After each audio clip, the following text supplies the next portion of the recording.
Well, Bob Mix, I'm from Great Bend, Kansas. I'm 52 in the art business now since 1982. I've had some background with art and stuff through my high school years and that sort of thing, but nothing like what I'm gotten into now.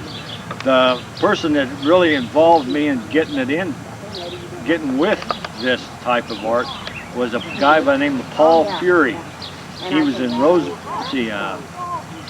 was in Roosevelt High School in a junior high deal, and I was really influenced by his art when he was making a sculpture of a nail man, and he was one of them medieval guys with the sword and the scabbard and the shield and all that stuff. And what do you call them? Knights, probably. Knights. Yeah, knights. And he really influenced me, and I thought, but I didn't really put it to use until quite a few years later. But this thing here is going to Lucas, Kansas. Believe it or not, I'm going to let this thing go. Now this is the way. This is Bob, the original. It's called. At one time, it was called Stepping Down, because I was preaching to a lot of different people and talking to a lot of different people in institutions and hospitals and stuff for recovery, and I got too far-fetched with this idea.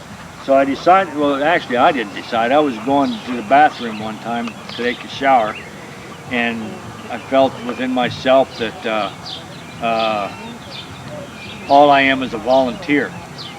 So that's when I decided that I should step down out of that area, and I really felt it. And I said, no, I'm stepping down. So it took me about 2 years to do it, and in the process, I felt that my higher power, God, was trying to express himself through this art as me stepping down. And this box is my platform, and the symbol is a recovery symbol that's based on a class of people that are known as Narcotics Anonymous. But anyway, I'm not supposed to say that sort of thing, so that's how it represents to me. And I didn't see it until I was in a young ward institution for an H&I effort down there, and I seen that I did that, and it about floored me. And the only thing about it, we sold it to David Raines, and he wanted to put it in front of the mosh pit.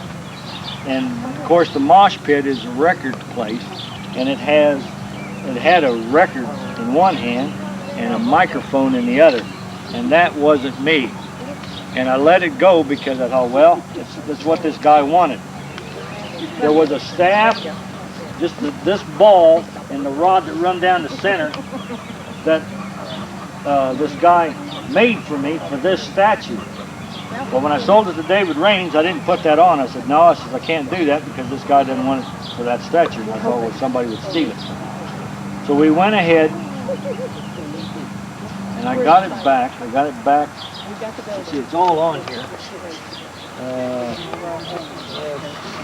I got it from Dwayne Chisholm by my son Sean Mix on 2/16/99, and this was made as 3/31 in '96 when I sold it to David Raines.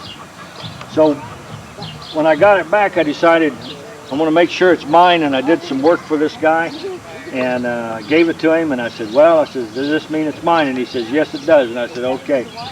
So then we made this staff, and later on this ball came into existence. I've been praying about this ball for quite a while, and it came into existence, and I said, and then you guys fell into place, and I said, well, everything's going that way, and I said, we're going to make a time bomb out of it.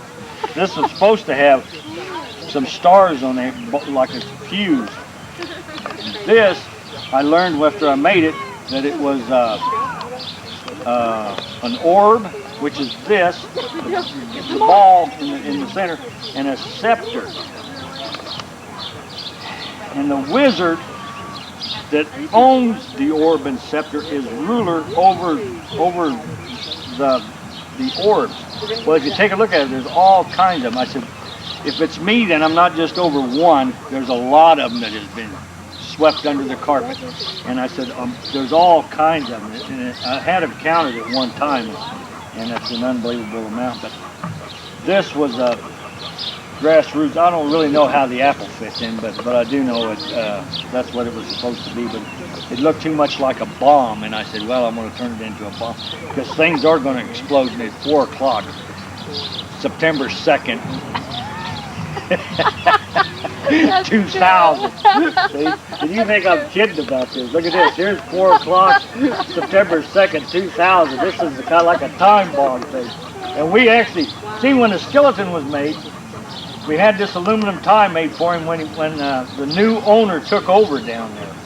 There was a change of hands at the mosh pit, and when I said, well, I'm going to dress him up for the new guy.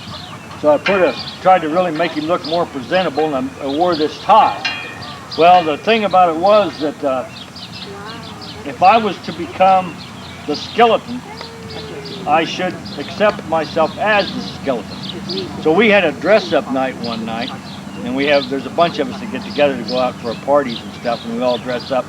But we go to restaurants and stuff that are kind of public. And I put my aluminum tie on. And my grandson said, oh no, Grandpa, you put that back on the skeleton. And I said, no, I gotta wear it to become a part of the skeleton. And so I wore that aluminum tie out in the public. And this one girl came up to me and she says, how can you not love a guy that wears an aluminum tie? This is my wife, Beverly, up here. She loves butterflies, and she's telling me what to do. Now watch this. This is really cool. Can you zoom in? Watch this here. See, my wife's telling me what to do. Okay, honey. Okay, I'll do it.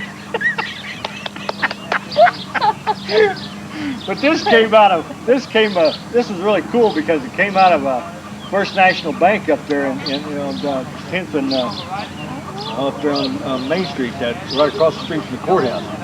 That came out of that. I got it from the packing house down there. It's the only one I could get, and I wanted something special on it, and we decorated it up and made the hat out of it. Now this was already on the skeleton, but it was. And when we added the hat, I said, well, it's got to be on there. But that's about all there is to it. Can you identify some of these parts? What were they in their former life? What did they come off of?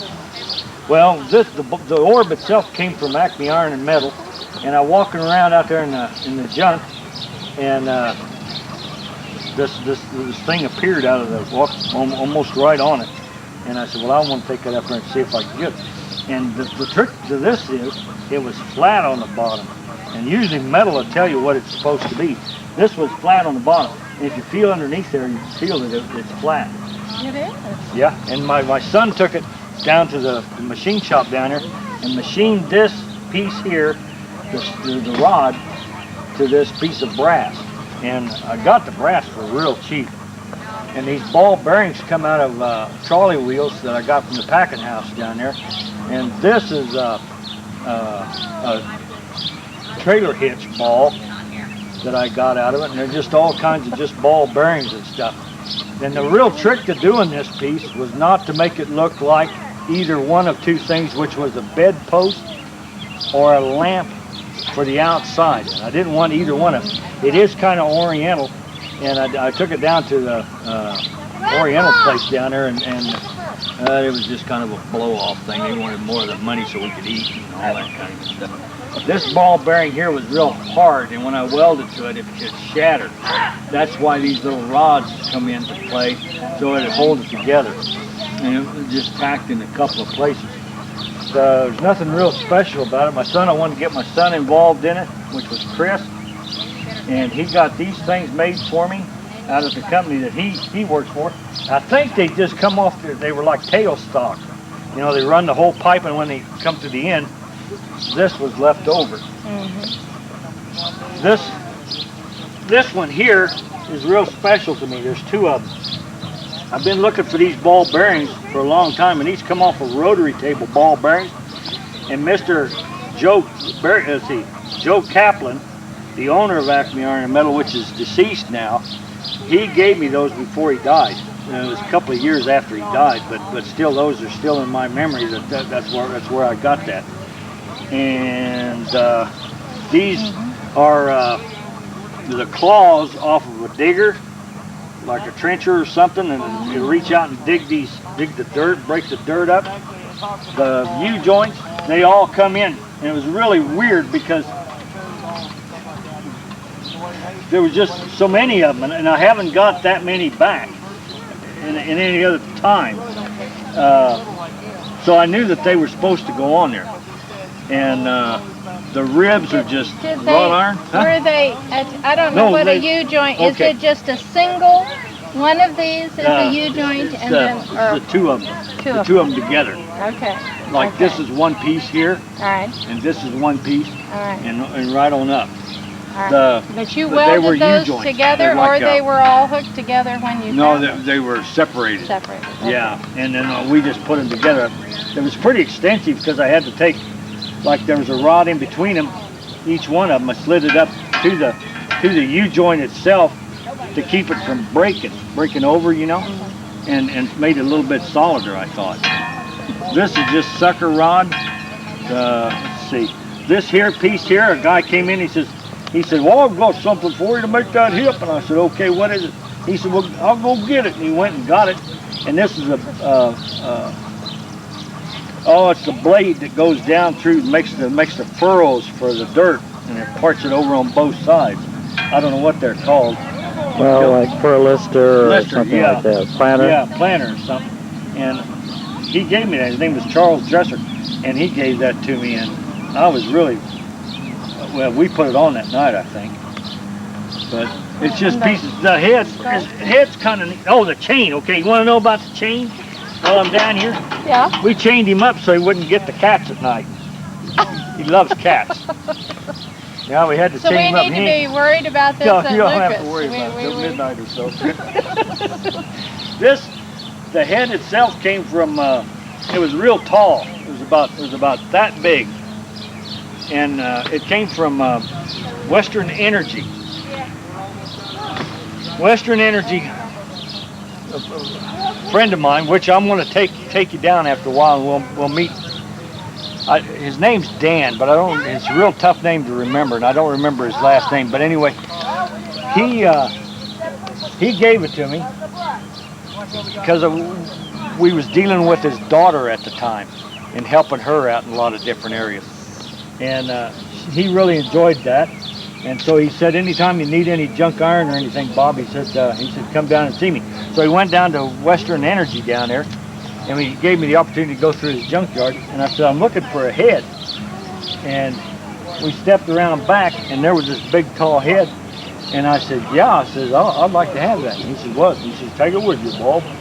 So I said, okay. So right here in the back here somewhere, it's cut all the way around. But anyway, that's where this came from. This face was already made, gosh, I don't know, a couple of years prior to making this skeleton, like it was just waiting for something to be put on. And the rest of it is just creativity, you know, made. And when, I'm pretty sure I put down here the date I changed it over. No, I just didn't. Must have been, no, when we got it back from 2/16/99, that's when we decided to change it, because it wasn't me. And I said, if it's not me, I'm going to put it up in the yard. So we drug it into the shop over there and tore it all apart. And I liked everything but the way these two hands were. I've still got the two hands. I'm not real sure what I'm going to do with them. My grandson still recognizes the one hand. And this hand here was the other one. I just took it and turned it over. And it had the record on it. Now, is this hollow inside? No, it's hollow. So what it is a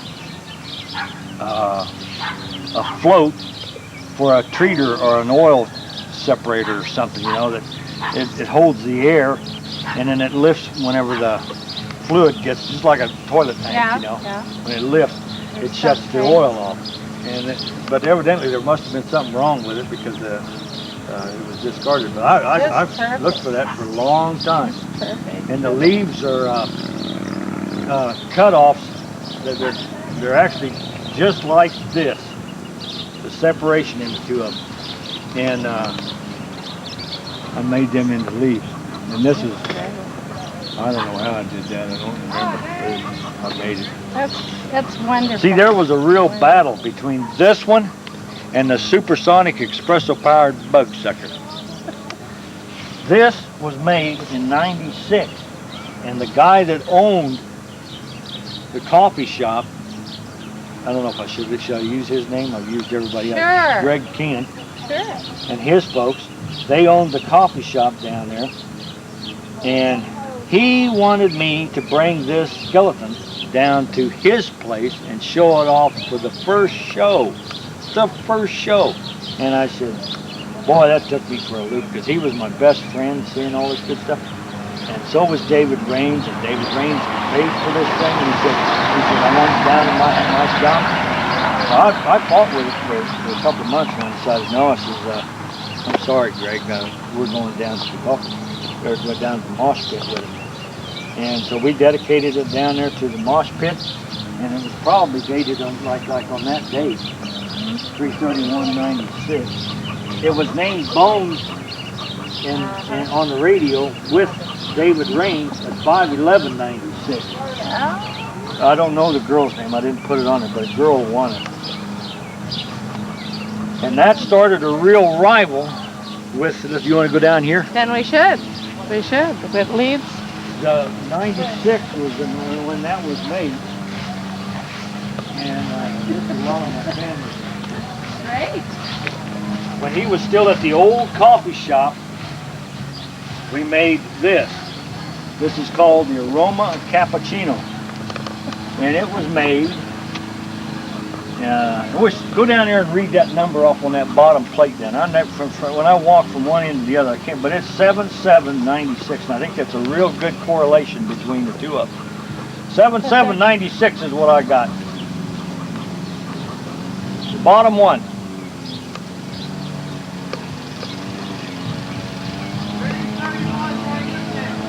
$331.96. See, so that's almost 3 months difference between the apology. And this came out very shortly after that, and then he said he wouldn't. I don't think he really accepted it because he couldn't get. He wanted that and didn't get it, and then this was your substitute. So you're a good friend. And the people that were a part of the Great Bend Mural Society were also there at that time. And he said, oh, he's made an apology. And I said, yeah. I said, I did. I don't think he's accepted it yet. And let's see. Yeah, it's up here. So he decided that we should build something for the coffee shop. Because during this time, we was changing from one shop to another one.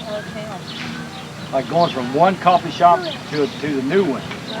And so he needed kind of a grand opening. Yeah, deal. And I said, okay, I'll see what I can do.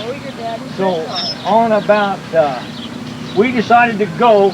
Listen to this. This is 8/4/96. So that's 1 month later. So approximately 1 month later, we started this machine, and it was completed Friday the 13th. of 6/13/97. That's when it was completed. Our first parade was Labor Day, 2/97. 9/2/97. But that's what started this thing. And this is a monstrosity. This thing. Hey, is that an old drive-in? Yeah, those drive-in my speakers. gosh! I got that from a girl named Delma Small, and she said I could have it. And I said, okay, it's going on my espresso machine. Actually, it's called the Supersonic Espresso machine. But anyway. I stand corrected. I didn't have that right in the newsletter. We will get that right. I got it. Then wait till you get done, you'll really be when we advertise you again, I will get it right. You're coming up for the fall. With a formal apology, you know. Like it's really hurt my feelings. Culture's coffee. Yeah, see, that's part of the insult. That's part of the insult. See, his, of course, is upper class. All right, let's explain this. This thing.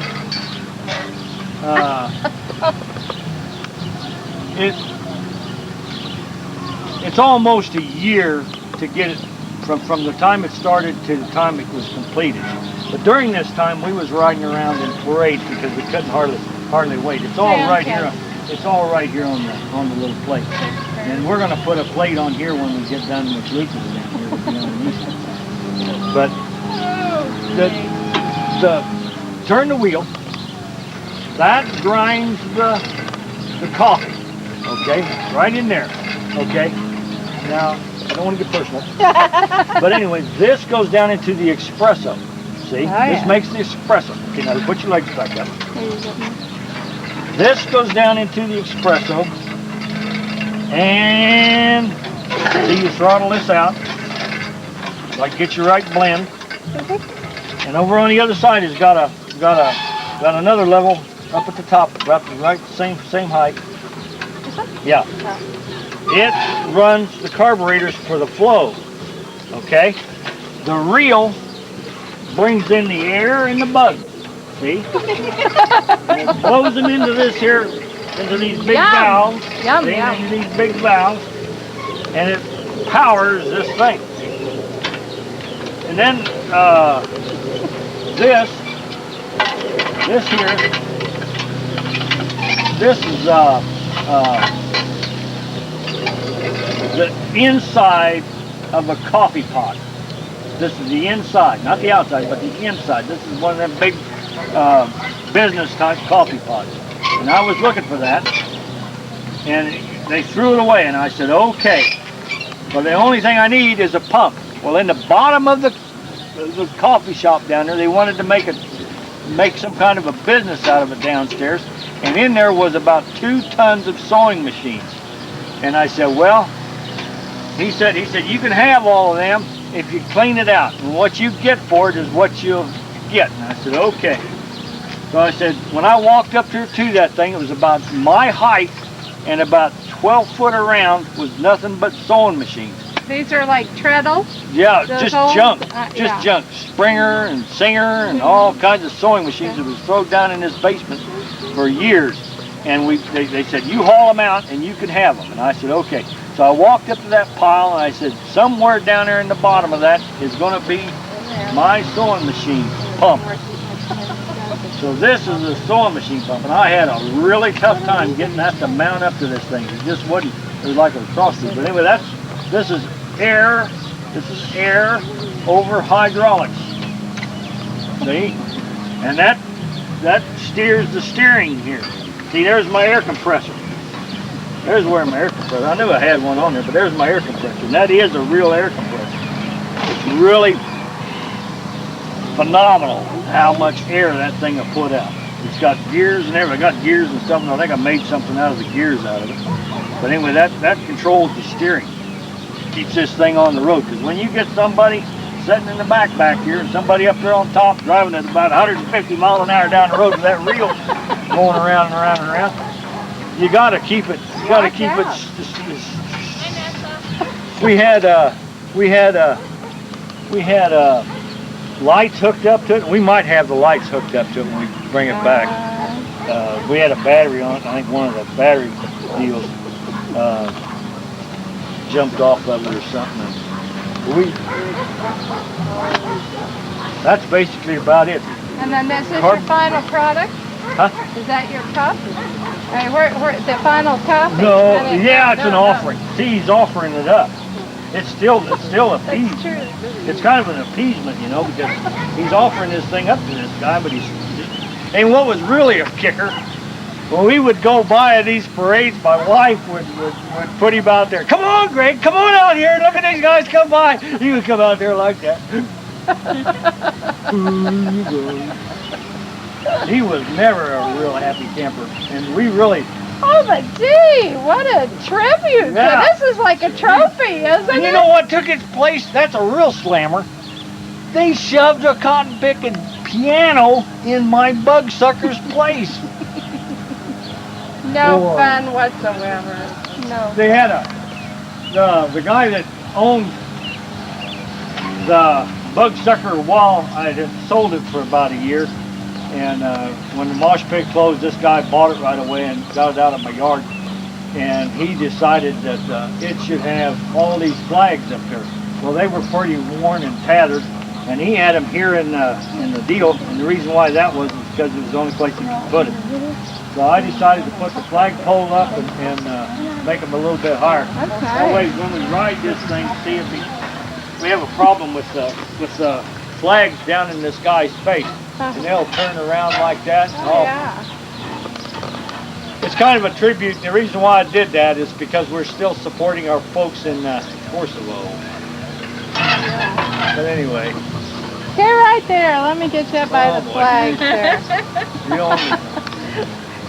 Yeah, work right around there. That's my daughter, Vanessa. Good. I'll get both of you in here. Cool. Let me get all the flags and everybody. Okay. Looking good. Okay. Cool. Looking good. But that's a real tribute. See, when we went to Lucas, Kansas down there, we added the. Good? Yes, I'm recording. Are you really? Okay. It's a real toss-up to see which one is the earliest ones, because none of them have been dated, and I don't have no clue who's what. But I do know that the double-headed sickle people are real early. Anything that's got a single head on it is 87 or so. The reason why the double head is because one's for the man and one's for the spirit. Every piece that I put on there, I thought it should be a part of a man and part of a spirit. The big wide tongue was to show their imagination. And this was my sister's, and she believed that she was going to get a Porsche or one of them Corvettes or something like that. And I said, well, to accomplish her wish, I will build that for her and give it to her. And she had a real big imagination. This is my daughter's. She came out with that story about the good luck dog. Oh golly, I can't remember the name of it. But anyway, I believe that she believed in frogs. She could also ride that frog. So she is riding a frog. If that's what she wants to do, she can do it. My this bike over here is about the earliest I got. And the reason why I know is because I made the heads on them. All the heads that were real early, I made these just like that. They were all made the same way. And I welded them on there completely, and most generally I welded this all the way around the outside of it. See, there's no transmission, no real operating parts or anything on it, nothing. And real early ones, the division of the gas tank was right there. And I believe they run down the side. See, now like this one here, this come quite a bit later. But it has going right down the center. And that's that's the way they are now. I've studied them out and found out I've been doing them wrong for a long period of time. And I took them to a good friend of mine. His name was Louis. And he owned a motorcycle shop. And I showed them to him, and he said, Bob, he said, you ought to start looking at magazines and stuff. They've got a lot of good pictures in there. But boy, for a manic depressant to try to figure stuff out and put it into something like this is unbelievable, because I had to get my mind completely changed and all that good stuff. So as I went along down through here, it got gradually better. This, I don't think you'll be able to see it, but anyway, right on the side of that is a fuel valve, and it says Ford. And when I found that, I said, I want to make something special out of it. Can you see it? I don't think you can, but anyway. But anyway, it's a Ford fuel valve. Came off a gas tank off an old Ford, Model A Ford or something, and I turned it into a steam-powered car for my son. And this Which is son? Chris. Okay. And these are manure spreader wheels, and the rest of this is just something I've all added to it. This is a sausage nozzle, and this C is a single-headed character, so he had to come out somewhere in the 87s, or maybe just about 86 or 85, somewhere in that area. and he it's going so fast that he's vibrating himself off the little car. See it? See where his feet are coming off the car? Little thingamajigger. But all these are. This is really important. This one's a really cool one because we had a house fire down at the house, and my brother and sister-in-law, Larry and Carolyn Mix, came down to the house, and this used to have a mop on it, kind of like a broom, but the broom's long gone. But it's a broom and a mop, and they come down to help clean the house up. And this was made in 1/11 of '88. Our house fire was in November of '87. So these are all basic characters, though. These guys, they're all about the same thing. My sister, Tanya Mix, my brother's daughter, was a police officer at one time, and I made that one for her. This one's a girl that primps her hair all the time, and I don't even think that's been dated. I don't really know why, but it's a single-headed character. I just must have forgot or something, so I don't really know the actual date. We used to take a hole punch, or the hole inserts that you tape on the page, and then punch a hole in it, and lay that out, and then draw the circle around it, and the color of the eyes, and that's how we did that kind of thing. So all of them, they're like that. That's how we did it. This is my brother Larry. He is a metal detector, and he can't believe what he's hearing, so he's banging on the side of his head to see if it's really doing what he says it's doing. And it's 8/3 of '87. So if you figure August is what? November is January, February, March, April, May, June, July, August, September, October, November. 11, and that's I'm not a mathematician. And August to November. Yeah. 3 months. 3 months before my breakdown. 3 months before my house fire. 87. So that's what's really important about this stuff. Take my inventory and I'll find out when. This is 8/20 of '87. 8/20 is what, August? Yeah. So that's my dad. Tell why that is. Well, when he was a little kid, he used to go out and trap. And this is the trap. I made the trap myself. See? Little trap. And he'd go out and stake out traps. And he had a little wagon here. Made it kind of an old style wagon. And he'd put his traps and his furs and stuff in the wagon coming home. This also is a sausage funnel. But see, that's 8/20 of '87. They've already changed to, this is the way we was painting them, so. Pretty wild. And that takes care of this table. All right. The train. Oh my God, no. The train. Don't forget that train. Yeah, shoot me over. I don't remember what year this is. Did you tell us about the police thing? Yeah. Okay. Yeah. It went by pretty quick. 5/30 of '92. This, my dad, I tried to sell this several times and nobody seemed to want it. And I really don't know why, but they couldn't afford it, didn't like what it was, or wasn't involved with it or whatever, and it didn't really matter, but I made it and I dedicated it to my dad. And then I decided that maybe my dad wants it, so I went ahead and sold it to him. These are also sausage funnels. I got them from the packing house down there. They discarded them, and I took them and turned them over on its top. They looked like this, and I cut it in two like that, and then turned this over and made a funnel out of it. This is a valve off of a lawnmower or something, and sucker rod. One of the parts of the sucker rod where it bells back out. Cut it all apart and made a bell out of it. This is ball bearing. This is what I call a crazy wheel. This cylinder in the center is a exhaust pipe. I had that belled out, and I was going to take it down there and show it to them guys, and I never did. I kind of lied to them. But this crazy wheel, I'm not real sure where it actually come from, but it doesn't really matter. But it comes off of a creeper or a dolly little cart that people ride around on. And the wheel fell off, and I made use out of it.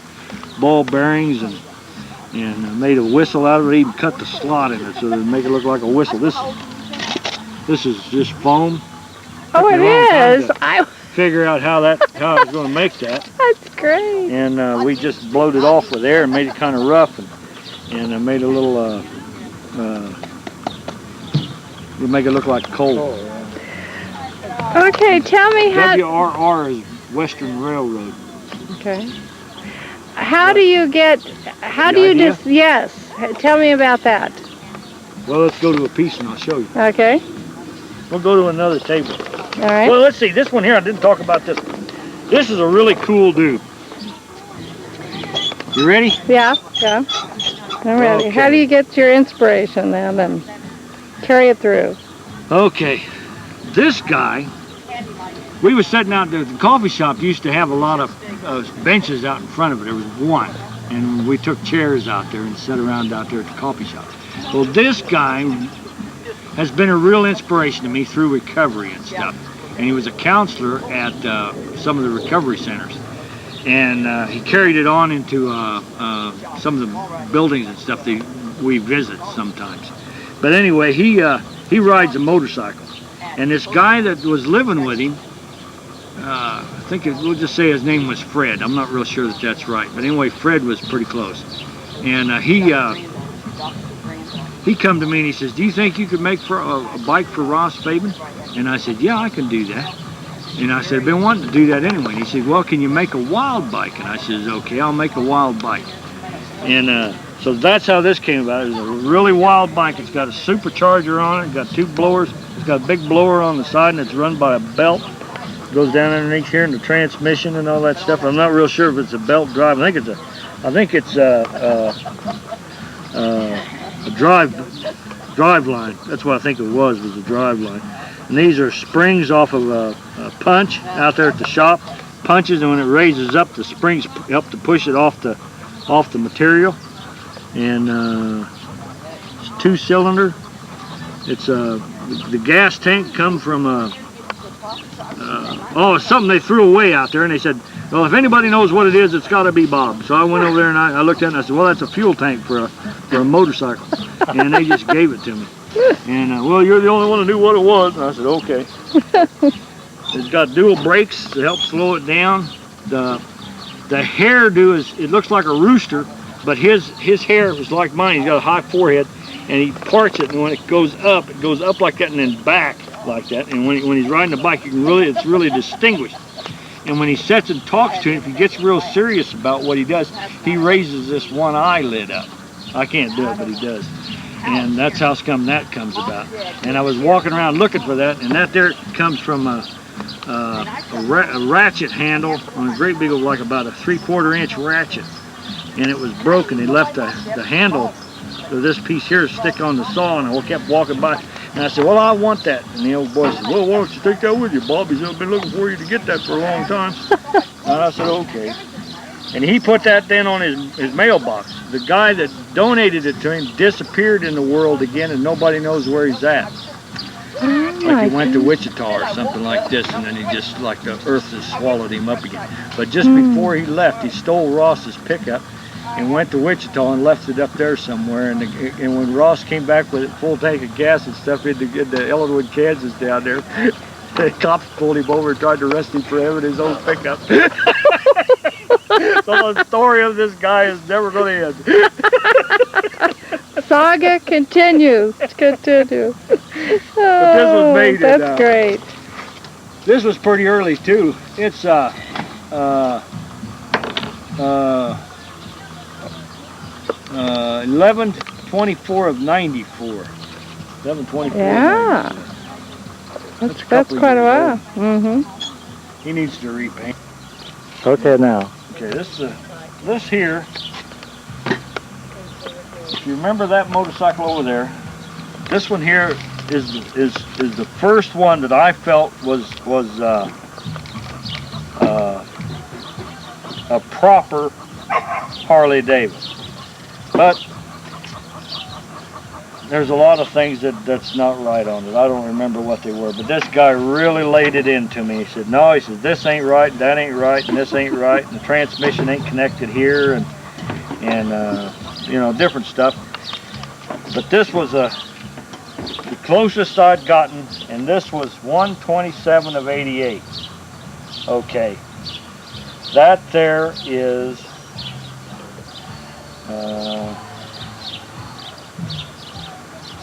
I'm trying to figure again. August, September, October, November, December, January. 6 months after my mental breakdown. 1/27/88. Okay? This one and this one here is the last one that I've made as far as the motorcycle. And if you can see the two differences, I don't know if I can show it to you. Let's see if I can show it to you. But that's the last, that's the first, and this is the last. Isn't that cool? This got everything that's same thing on it, all except there's just a lot more detail. Yeah, we're really refining it here. Yeah. You got saddlebags and all kinds of stuff that's not on the other one. Okay, what do you start in with first? When you're going to make something? Yeah. What? Well, most generally I start with the back end. You take the back end, you attach it to the rear end, and then you just start with this frame right here. And come up. And I leave this sticking out however it's supposed to be, however long it is, and then just bring it up. Bring it up from the bottom, and off the bottom here and off the side, however you want to say it, and then just come up and build your motor. Set your motor in there, and this gauges how high this is supposed to be, and then this runs right straight up through the frame. And when you get your gas tank on there and your yoke, you bring in all this, and then whatever the features, detailing it takes as much time, if not more, than to actually build a motor and the frame, because there's so much to it. And everything I make, it has to be hand built, or like this stuff. There's all kinds of pieces just in this darn bag. You know? Wonderful. And see, they're still pretty simple here, and this is in 87. See, there's nothing there. It's just pretty darn simple. This is I tried to build a kickstand for it too. But see, that was probably the first one I made with a kickstand.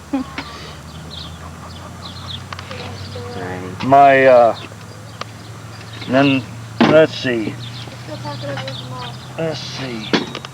These two here are owned by the same guy. This is my boss's. This one here is for sale, and that's my dad's.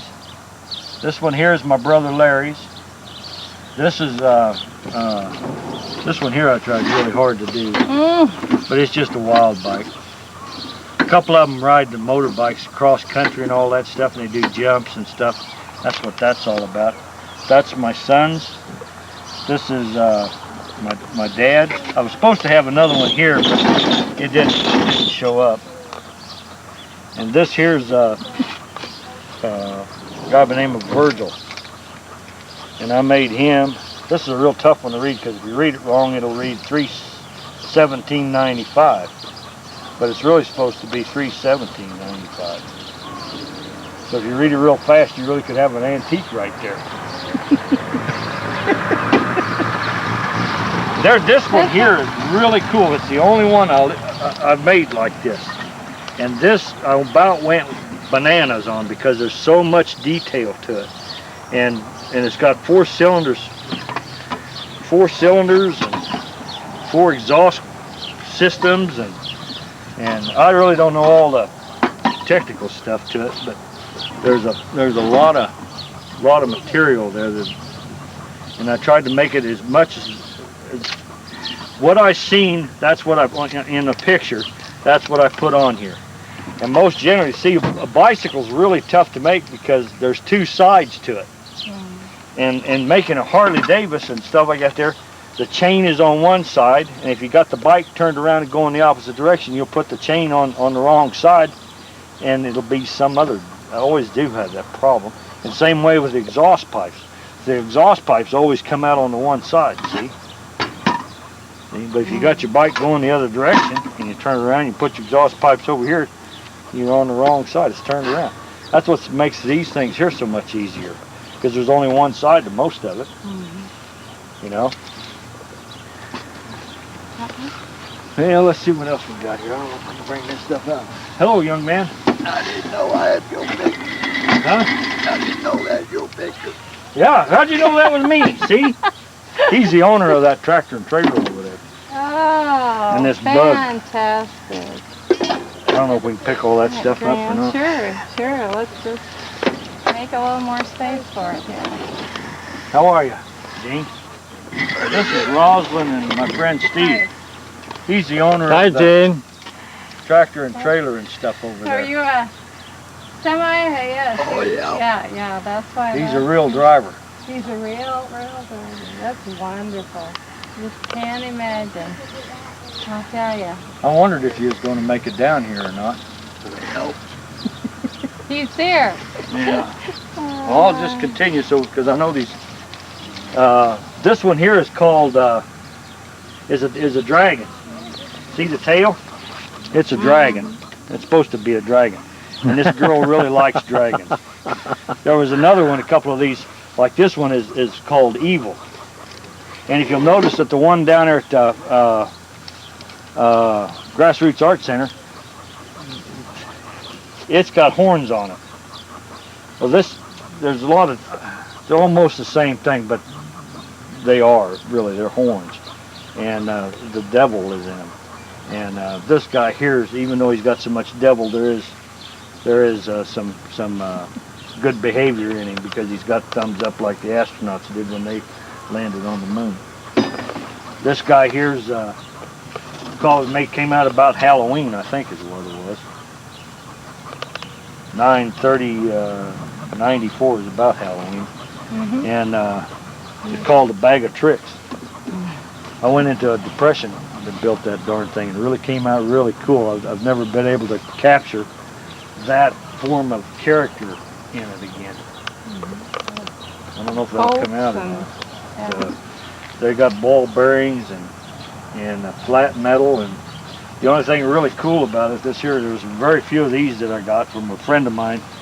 His name was Gene too, and he worked at Fuller Brush, and I don't know what these were. They make them or something, but anyway, they threw a whole bunch of these away, and this is one of the bases I made out of it. It has all kinds of screw ports in it, all the way around it, screw ports. And let's see, I don't have any. Oh, this one here. This one was Evil. The guy like Moses. You remember Moses? Sure. Like the staff and the snake. Well, that guy, one guy turned that staff into a snake, and that's what he kind of reminded me of. Like he's throwing his cape up over his face, and he's still going like that. And that's the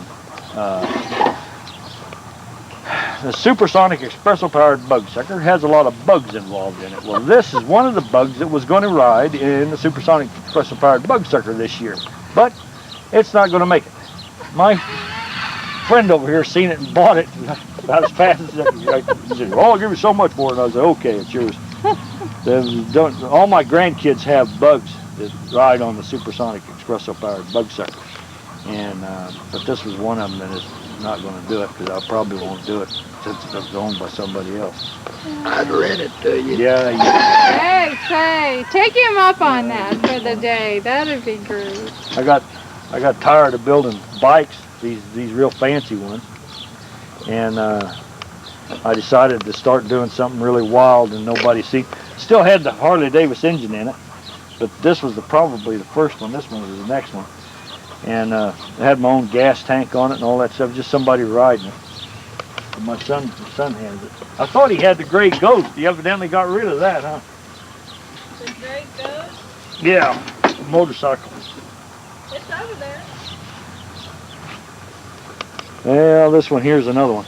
These gears were really special. There was two of them, and I never found anything like it since. I found them on a machine that in a. I see this turning here. See, we got to turn. But these gears, there was 2 of them. I made this one and one other one, and that other guy by the name of Gene got it. But that gave me that stuff from Fuller, and he's in up by Garden City somewhere. But that's my own design of motor too. 3 cylinders. See, it's 1, 2, 3 cylinder. It's pretty wild. Big old belt. Run it like a combine, you know. Big old combine belt, but it's made out of steel.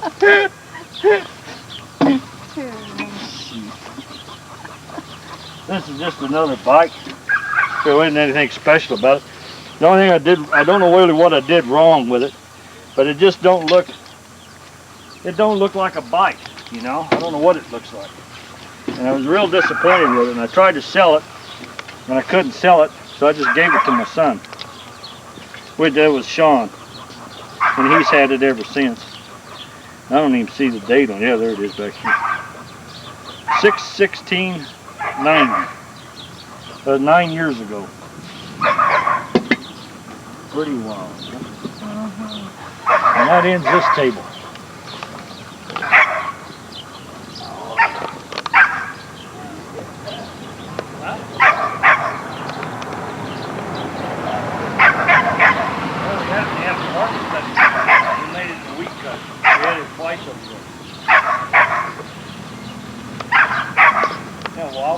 How much oil you got in there? It's got an oil stick in this, Steve. Are we on the air? You sure are. Well, you wanna stand in the shade? Let him This song. Well, how about you stand in it? Oh, Steve, you want to drink a water first? The oldest unique pieces I've got on the table. These 2 here. This one here, we seen it on a show called, I don't remember the show, but anyway, this is 6/9/90. And this is supposed to be a kitten grab, but it's my version of it.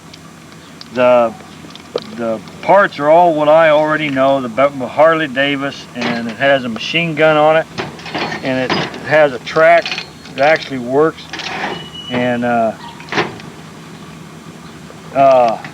couldn't get it back. I really put a lot of effort into it, see, and they wouldn't give it back to me, and I said, okay, to heck with you, I'm going to go and build another one. Well, I went to the library, and they helped me out. They got me a book from another library. They just cross-referenced it, found this book on kitten grads, and sent me this whole book on this stuff. And so I leafed through it, and we just started building. And I've got pictures down at the Grassroots Art Center down here that shows how we built this thing and put it all together. It has a Kenmore dryer wheel in the front, manure spreader wheels for track, and I thought that was really cool, manure spreader wheels, you know. Let's talk about.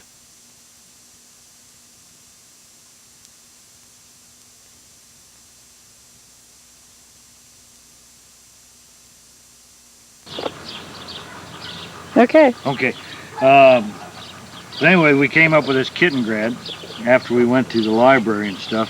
Like I say, the manure spreader wheels was very appropriate, I thought, for the setting of who owned for Hitler and all that. But I think he did send a lot of propaganda out and all that. But that's neither here nor there. We tried to get it as close as we could to what it was, and it really, if I had the picture here to show you what it was, the duplicate, it would really be amazing. The mud flaps work on it. The interior is almost like it was when it was made. It had a really in-depth bunch of stuff on it, and I took it as far as I could. And this was made 7/2/98. Okay. Okay. The bulldozer. Alright. Ready? Mm-hmm. This is the first bulldozer we made, and it was made in 3/22/97. And there's nothing particular good about it other than the fact it was just the first one we made, and it actually rolls.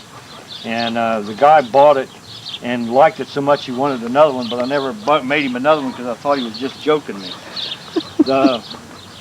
This is the third bulldozer we made, and from the first one to the third one is 4/16 of 2000. And when Gene Holloway is the guy that was just here, he owns it, and he wanted me to build a trailer and a tractor that goes with it, which was a 4300 International. And some of you out there might be able to recognize it. It has flip-up landing legs on it, or track legs on it. Dryer wheels. Once again, this is another. I got this one here first, and then these all come in later on. It was just like another, like this was what I'm going to be making it out of, and now I have all these to deal with. And I have a guy that's got all of them. Okay. And this is really cool because there's 3 separate pieces, and we threw this in as a gift, and this was finished 4. You want to hold it up? 24 of 2000, and that's a signature